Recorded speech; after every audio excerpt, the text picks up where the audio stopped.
अभी हम मौजूद है ऑल इंडिया रेडियो आकाशवाणी में, जहां पे आज 75 साल आकाशवाणी के जो है मनाए जा रहे हैं। जो हमारे यहाँ फ़नकार हैं, फ़नून लतीफ़ा से ताल्लुक़ रखने वाले लोग हैं, उनके लिए भी एक इंशाल्लाह नेक फाल साबित होगा। दो तीन चीज़ें एक साथ मिल के हम मना रहे हैं। एक तो जो इंडियाज़ प्रेसिडेंसी ऑफ G20 है उसके इम्पैक्ट्स को सेलिब्रेट कर रहे हैं। नंबर 2, आज़ादी का अमृत महोत्सव चल ही रहा है। आज भी वो नगमे वैसे के वैसे ही हैं, लेकिन उन्हें नए सांचे में ढाल के नए साज़ों पे उनको अरेंज करके कैसे परफॉर्म किया जा सकता है, उन साज़ों को कि जिनके साथ अभी आज की यूथ आइडेंटिफाई करते हैं, कैसे किया जा सकता है, ये हमें सोचना पड़ेगा। ऐसे कॉन्सर्ट्स, ऐसे प्रोग्राम्स करने की बहुत ज़रूरत है, जो कि हमारी सरकारें कर रही हैं। अब 1-2 साल से आर्ट कल्चर को प्रमोट करने की तरफ बहुत ज़्यादा तवज्जो दी जा रही है। ये G20 हुआ तब से यहाँ देखने को मिला है कि बहुत से फॉरेन टूरिस्ट आ रहे हैं, जिनकी वजह से यहाँ टूरिज़्म सेक्टर को बहुत बड़ा फ़ायदा मिलेगा। एक रिवायत है जिसकी कर्जदार सारी कश्मीर J&K पूरा कर्जदार है। चाहे अदब हो, कश्मीरी हो, लिटरेचर हो, ड्रामा हो, सोच हो, समझ हो, उनका तमद्दुन हो, उनके मसाइल हो, रेडियो कश्मीर ने जो रोल निभाया है वो अनपैरेलल्ड है और अब वो रेप्लिकेट नहीं हो सकता।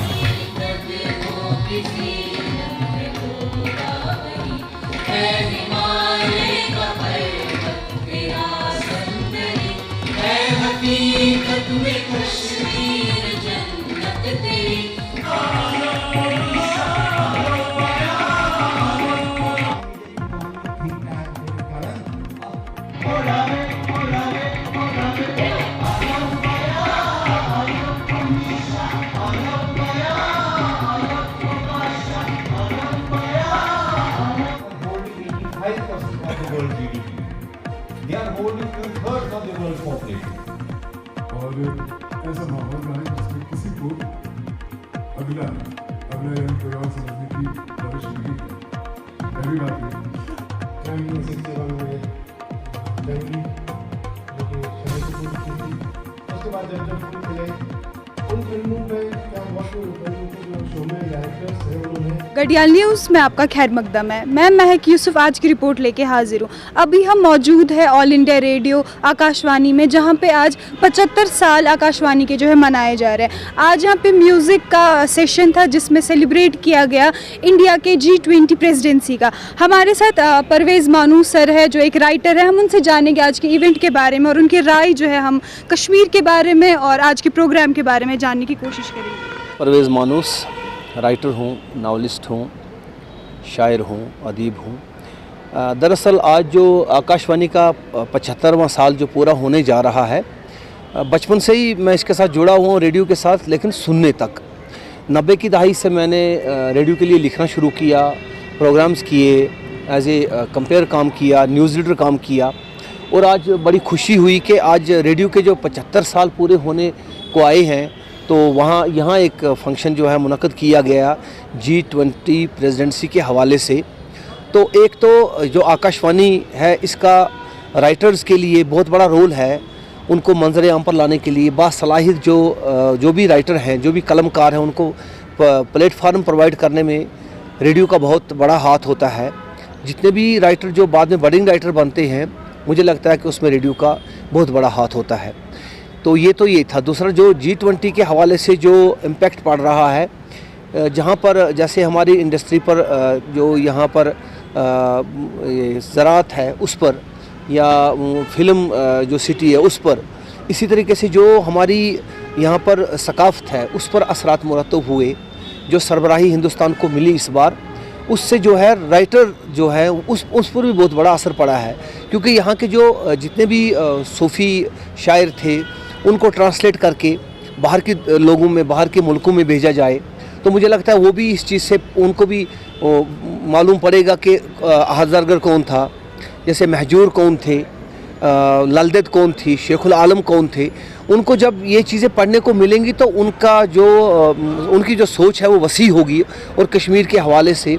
और मुझे लगता है कि आने वाले दिनों में इंशाल्लाह जो G20 का इम्पैक्ट पड़ने वाला है, वो सियाहत के साथ साथ जो यहाँ बाकी शोबा जात है, जिनमें एग्रीकल्चर है, जिनमें ज़राअत है, जिनमें जो हमारे यहाँ फ़नकार हैं, फ़नून लतीफ़ा से ताल्लुक़ रखने वाले लोग हैं, उनके लिए भी एक इंशाल्लाह नेक फल साबित होगा। दो तीन चीज़ें एक साथ मिलके हम मना रहे हैं। एक तो जो इंडियाज़ प्रेसिडेंसी ऑफ G20 है उसके इम्पैक्ट्स को सेलिब्रेट कर रहे हैं। नंबर 2, आज़ादी का अमृत महोत्सव चल ही रहा है और साथ में उसी वक्त हम अपना 75 साल का रोशन जो सफ़र है उसको सेलिब्रेट कर रहे हैं। तो तीनों सिलसिलों को एक साथ मनाने के लिए आज हमने पहली शुरुआत कर दी है। पहला प्रोग्राम यहाँ से शुरू हो गया है। अगले कई महीनों तक कई सारे प्रोग्राम्स होंगे, मुख्तलिफ़ जगहों पर मुख्तलिफ़ जॉनर्स में होंगे और यहाँ के आर्टिस्ट्स को इन्वॉल्व करेंगे, यहाँ के यूथ को, एग्रीकल्चरिस्ट्स को, टूरिज़म सेक्टर से जुड़े लोगों को इन्वॉल्व करके हम देखेंगे कि हम कैसे प्लेटफॉर्म मुहैया करेंगे। एक तो आकाशवाणी ने का रोल जो है वो भी हाईलाइट होगा, उसके साथ ये कि जो बदलते हुए हालात का इम्पैक्ट कितना है और जो हम आज ये G20 की प्रेसिडेंसी का मौका मिला है इंडिया को, तो उसका भी इम्पैक्ट हमारी सोशल लाइफ्स पे, हमारे डेवलपमेंट सेक्टर पे कैसे पड़ेगा। तो ये एक बहुत बड़ा वाइड जो है पब्लिसिटी का और रीच आउट का कह सकते हैं हम प्रोग्राम है। मैंने कहा एग्रीकल्चरिस्ट से बात करेंगे, इनोवेटर्स से बात करेंगे, जो अपने एम्प्लॉयमेंट के जनरेशन के लिए अपने सेल्फ एम्प्लॉयमेंट यूनिट्स बना रहे हैं, उनसे बात करेंगे। तो कोई सेक्टर ऐसा नहीं है जहां हम रीच उसको छोड़ने की सोच रहे हैं। हम तो सबको इस दायरे में ला कर के बात करना चाहते हैं। देखिए, मेरा एक बिलीफ रहा है, मेरा कन्विक्शन रहा है कि जब तक आप यूथ को कल्चरल वेलबींग से नहीं जोड़ेंगे, यूथ को कल्चर के जो कोर वैल्यूज़ हैं उनके साथ नहीं जोड़ेंगे, तब तक उनकी जो टोटल वेलबींग है या उनका जो फ्यूचर का वेलबींग है वो इंश्योर नहीं किया जा सकता है। That's what I believe and I believe in it very strongly. हम ये समझते हैं कि आज के जो नौजवान हैं ये एक ऐसी दुनिया से जुड़ गए हैं जहाँ पर कि अपने कल्चर से बहुत दूर हो चुके हैं, ये ट्रेडिशन से दूर हो गए हैं, जो हमारी हिस्ट्री है, हेरिटेज है, उससे दूर हो गए हैं। लेकिन हमें ये देखना पड़ेगा कि हम अगर दूर हुए हैं वाकई तो हम उनको दोबारा कैसे जोड़ सकते हैं। तो उसमें एक अहम बात यह है कि हम ये मान के चलते हैं कि कल्चर जो है, कल्चर एक ऐसी एंटिटी है जो कि आज से 50 साल पहले जो था वो तो वैसा का वैसा ही रहेगा, उसमें कोई चेंज नहीं आ सकती है। लेकिन ये सोच गलत है। हमें ये मानना पड़ेगा, ये मान के चलना पड़ेगा जो कल्चर है that is a dynamic entity, it discovers itself and rediscovers itself over time. आज से 50 साल पहले जो हमारे नगमे थे, आज भी वो नगमे वैसे के वैसे ही हैं, लेकिन उन्हें नए सांचे में ढाल के, नए साज़ों पे उनको अरेंज करके कैसे परफॉर्म किया जा सकता है उन साज़ों को कि जिनके साथ अभी आज के यूथ आइडेंटिफाई करते हैं, कैसे किया जा सकता है, ये हमें सोचना पड़ेगा। हम अगर ये मान के चलें कि नहीं आज से 50 साल पहले जो गया सो गया, वो तो अब दास्तान पारीना है, आजकल उसको डिस्कवर करने की कोई गुंजाइश नहीं है, तो हमने फिर हार मान ली है। हमें ये देखना पड़ेगा बुनियादी तौर पर कि कल्चर जो है ये एक बहता दरिया है, ये कभी रुकता नहीं है। तो इस बहते दरिया में कई सारे मराहिल आते हैं, कभी उतार चढ़ाव आते हैं, और इन उतार चढ़ाव के दौरान, इन मराहिल के दौरान जो जो रास्ते बीच में आते हैं, उन रास्तों पे हमारा सफ़र आसान कैसे हो, इस दरिया का सफ़र आसान कैसे हो, बड़ी बात यही है।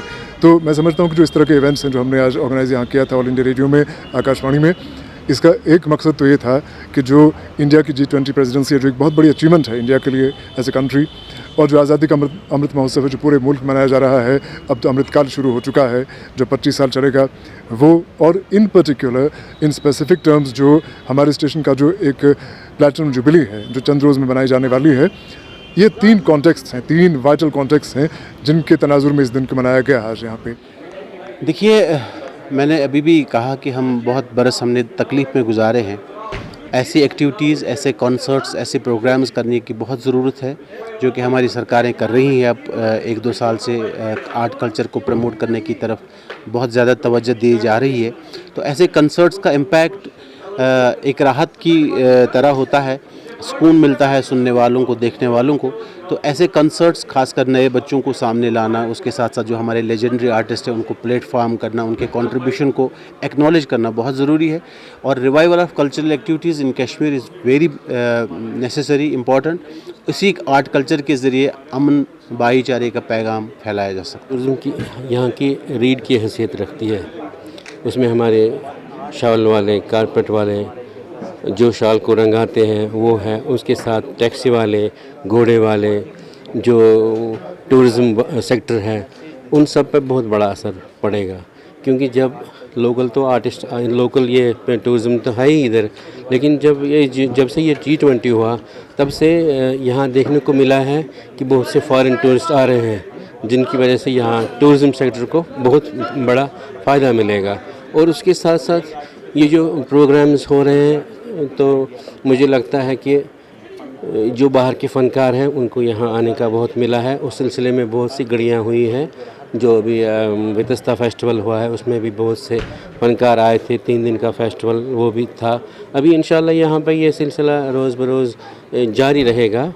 तो हम चाहते हैं कि बाहर से भी आर्टिस्ट यहाँ आए और यहाँ के जो लोकल आर्टिस्ट हैं उनको भी बाहर जाने का मौका फराहम होगा उससे। हम बात करते हैं ex director all India radio से, इनसे जानने की कोशिश करते हैं आज का जो इवेंट यहाँ पे हुआ था G20 प्रेसिडेंसी इंडिया की जो है वो सेलिब्रेट की गई, क्या कुछ इनका इस बारे में कहना, आइए जानते हैं।